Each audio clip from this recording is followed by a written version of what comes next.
Навыки, которые могут спасти чью-то жизнь, стали темой мастер-класса, проведенного добровольческим поисково-спасательным отрядом «Войнах».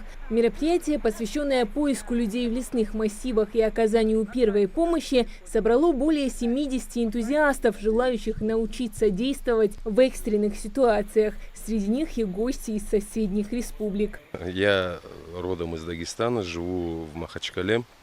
У меня есть очень близкий друг, который живет в Сунджи, и он мне позвонил, сказал, что они проводят мероприятие по обучению всех желающих людей, оказанию первой медицинской помощи, и могут обучить поиску в природной среде. Я не мог проигнорировать такое предложение. Приехали мы, я очень доволен. Честно говоря, я еще ни секунды не пожалел о том, что я сюда приехал.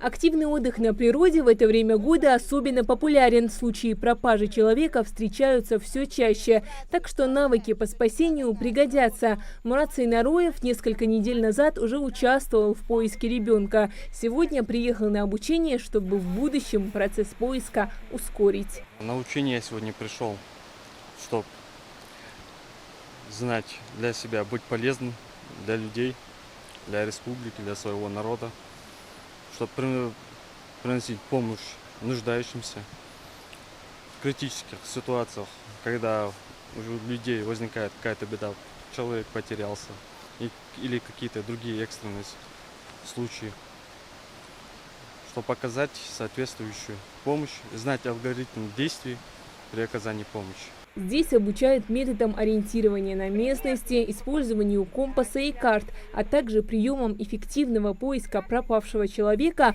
учитывая различные сценарии. Идем, останавливаемся. В рацию мы сообщаем, что лиса такая-то работает на отклик. Рацию приглушили. Одного человека сзади оставляем и кричим в 3 стороны: «Вася, Вася, Вася». И 40 секунд мы ждем. Можно засечь, можно там, не знаю, считать. Мы внимательно слушаем, убрали все от ушей и стоим тихо слушаем. Также участники учатся определять состояние человека и получают практические навыки оказания первой помощи. Существует международная практика определения признаков жизни, она универсальная, 3П называется: посмотри, послушай, почувствуй. Что в этом случае мы делаем? Посмотреть. Грудную клетку поднимается или нет, все верно. Послушать. Есть ли дыхание?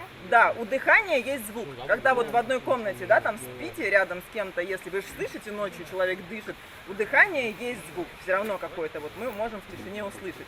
И 3П у нас что еще? Посмотри, послушай, почувствуй.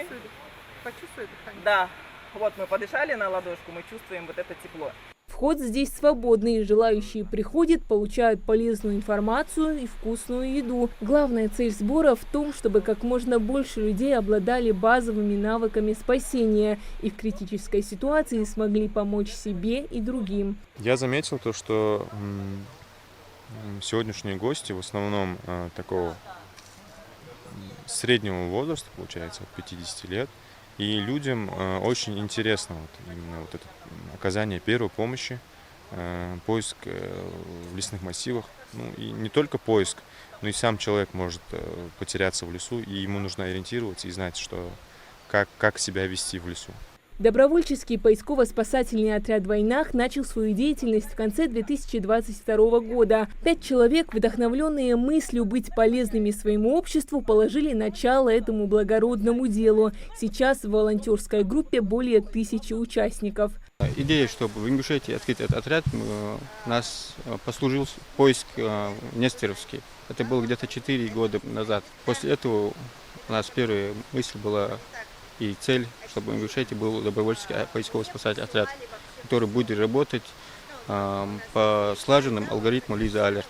Такие мастер-классы имеют огромное значение в повышении уровня безопасности населения, так как способствуют подготовке информированного и компетентного сообщества, готового прийти на помощь. Хадиджа Ивлоева, Султан Булгучев, Магаз 24.